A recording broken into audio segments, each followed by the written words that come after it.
देखिए, तेजस्वी यादव सहित पूरे विपक्ष जिस तरह से आचरण, जैसे जैसे चुनाव नज़दीक आ रहा है, आचरण अपना रहा है, उससे देखकर प्रतीत होता है कि ये लोग भोजपुरी में कहावत है, खिसियानी बिल्ली खंबा नोचे। ये लोग देख रहे हैं कि हार मेरी सुनिश्चित है, इंडी गठबंधन का सुपड़ा साफ होने वाला है, इसलिए ये अब संवैधानिक संस्थाएं जितनी भी हैं उस पे अनर्गल विलाप कर रहे हैं। इसका तथ्यहीन है, जनता को गुमराह कर रहे हैं।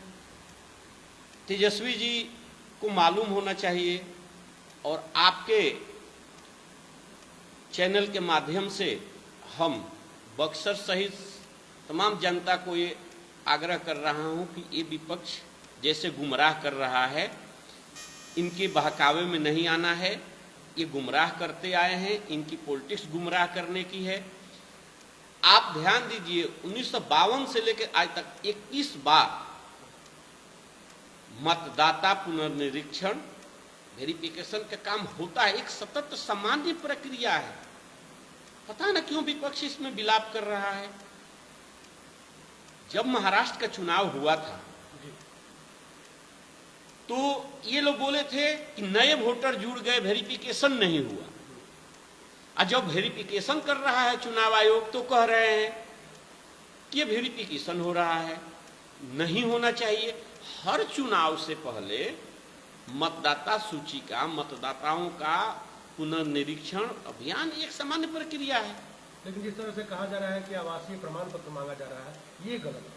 नहीं, कोई भी, मैं आपके चैनल के माध्यम से आगाह कर रहा हूं, कोई भी गरीब व्यक्ति जो भारतवासी होगा, भारत का नागरिक होगा, उसको उसका वोट देने का हक रहेगा। किसी का नाम नहीं कटेगा। मैं पूरे आपको प्रामाणिकता के साथ एकदम आधिकारिक कह रहा हूं कि किसी का नाम नहीं कटने वाला है। तेजस्वी यादव तो कल अपने वीडियो में कहे कि मेरे धर्मपत्नी जो है उसका मैंने 3 महीने पहले वोटर आईडी कार्ड बनवाया था आधार कार्ड से, लेकिन उसका भी अब प्रमाण पत्र देना पड़ेगा। उनका क्या दिक्कत है? उनकी पत्नी पढ़ी लिखी है, जन्म प्रमाण पत्र, हाँ ठीक है। हम लोगों का भी जब जन्म हुआ था तो प्रमाण पत्र, जन्म प्रमाण पत्र नहीं बना था, लेकिन स्कूल में जब हम पढ़ने गए तो वहां पे जन्म तिथि लिखाया जाता था। तो हम तो 11 तरह के जो डॉक्यूमेंट्स है हम नहीं बनाए हैं। जो 11 तरह के डॉक्यूमेंट्स जन्म प्रमाण पत्र और आपके नागरिकता को, आपके पहचान को उजागर करने वाला जो साक्ष्य है वो कोई भी दे दीजिए ना। हम कहाँ कह रहे हैं कि आप आवास प्रमाण पत्र आइए, आप जन्म प्रमाण पत्र बनवाइए। बहुत सारा इसमें विकल्प है, 11 तरह का है, कुछ भी दे दीजिए। और जो 2003 के मतदाता सूची में जिनका नाम होगा और वो मतदाता सूची अपलोड है पीडीएफ के रूप में, तो उसमें आपका यदि नाम है तो आपको कोई भी डॉक्यूमेंट देने की जरूरत नहीं है।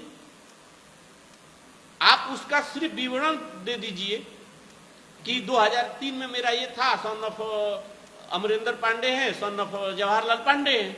झूठे नौकरी को चक्का जाम करेंगे लोग, झूठो अनर्गल।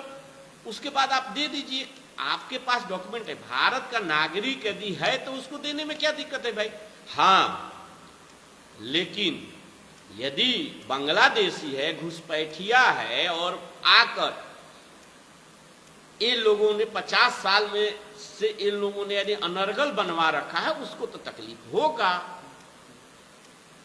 आप बताइए, तेजस्वी जी बताइए, क्या बांग्लादेशी वोटर को भारत में वोट का अधिकार देने का अधिकार दिया जाए क्या? वोट देने का?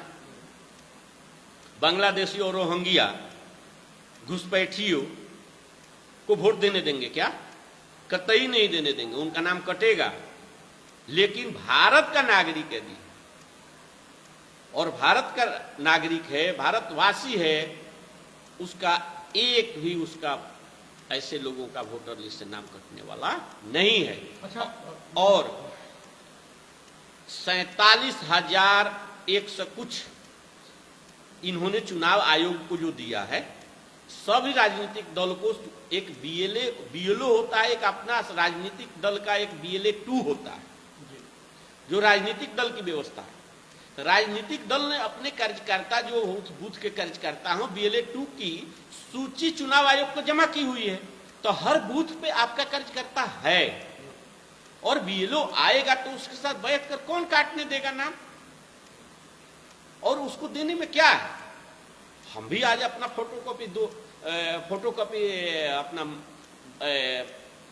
अपना मैट्रिक का फोटोकॉपी, उसका मार्कशीट का फोटोकॉपी या अन्य दस्तावेज लगाकर उसको फोटो लगाकर दे देना है BLA को। उसमें कौन सी बड़ी है ये हाय तौबा मचाए है, हाय क्या हो गया क्या होगा, कुछ भी नहीं है। इनके पास कोई मुद्दा नहीं है, जनता को गुमराह कर रहे हैं। जैसे कह रहे थे संविधान खतरे में है, संविधान खतरे में। CAA आया था ना, इन लोगों ने क्या कहा था, क्या हो जाएगा क्या हो जाएगा, कहां शाहीन बाग में कितने दिनों तक ये NDA गठबंधन के लोग और ये तथाकथित टूल किट इनका एक्टिव हो जाता है। ये टूल किट को लोग किए थे। अब बताइए कितने मुसलमानों को भारत छोड़ना पड़ा। हमारा CAA उनके लिए था। उस समय भी जनता को गुमराह करे, जनता ने इनको सबक सिखाई। क्या भारत के लोग, अल्पसंख्यक लोग कहीं भी पड़ोस देश में रहे, उस पर अत्याचार होता है। भारत के अल्पसंख्यक के लिए इनका सरकार आता है तो पहला अधिकार भारत के संसाधनों पे प्रधानमंत्री ने इनका बोला था अल्पसंख्यकों का है। दूसरे देश में जो अल्पसंख्यक हिंदू, बौद्ध, सिख, ईसाई समुदाय के हैं, अत्याचार हो रहा है, प्रताड़ित हो रहा है, वो भारत में आया है, उसको हमने नागरिकता दे दिया। तो इसको हाल हमें कहां मुसलमानों का नागरिकता छीन रहे थे, लेकिन ये जनता को गुमराह कर रहे थे। अभी उसी तरह गरीबों का वोट कट जाएगा, ये करेंगे। कौन गरीब का वोट कटेगा? एक गरीब का वोट नहीं कटेगा। हाँ, इनको चिंता है जो घुसपैठिए कराए हैं, घुसपैठ के माध्यम से जो वोटर कार्ड और आधार कार्ड बना लगा दिए हैं और वो भारत का नहीं है, उसको तकलीफ होगी। उसके तकलीफ में इनको है। भारत के नागरिक घुसपैठियों के सीहित ऐसी हैं, घुसपैठियों के लिए इनका दर्द। फर्जी वोटरों का जो पहचान होगा उससे विपक्ष को परेशानी है। हाँ, फर्जी वोटरों के पहचान से है। भारतीय वोटरों से क्या दिक्कत है? भारतीय एक भी भारतीय वोटर का नहीं कटेगा। पहले EVM को लेकर के हमला बोला जाता था। अब देखिए, सुविधा अनुसार पंजाब में सरकार इनकी बनेगी तो EVM कोई नहीं है। वहां पे वोटर पुनर्निर्धारित होता है, पुनर्निरीक्षण होता है, वहां पे इनको ठीक है। हिमाचल में होता है तो इनको ठीक है। बंगाल में होगा तो इनको बिल्कुल सही है। वहां पे लोकतंत्र, इनको संविधान की हत्या नहीं दिखती है। लेकिन यूपी में होगा, बिहार में होगा, मध्य प्रदेश में होगा, गुजरात में होगा, तो इनको देखिए। ये खुद महाराष्ट्र के लिए कहे थे ना कि वोटरों का वेरिफिकेशन नहीं हुआ। और जब वोटर का वेरिफिकेशन चुनाव आयोग कराने लगा तो चुनाव आयोग को ये पार्टी बना लेते हैं। कोई नहीं है इनका। मैं पहले भी आपको बोला था, 50 साल इनकी आदत है संवैधानिक संस्थाओं का अपमान करना, सेना का अपमान करना। इमरजेंसी लागू किया था, नसबंदी कब लागू कर दिया इन्होंने? 12 बजे रात को नसबंदी लागू कर दिया। सारे आप मीडिया चैनल सबको बैन करके रातों रात, प्रेस क्लब को जहां से फोटो अखबार छपता था उसकी रातों रात लाइट काट दिया गया। कहां किया? उस समय इन्होंने हत्या किया। और यही हम तेजस्वी जी को याद दिलाना चाहते हैं। लालू प्रसाद यादव जी 74 में जेपी आंदोलन जब हुआ, गांधी मैदान के बारिश के बीच जेपी जी ने आह्वान किया था संवैधानिक संस्थाओं का हत्या का।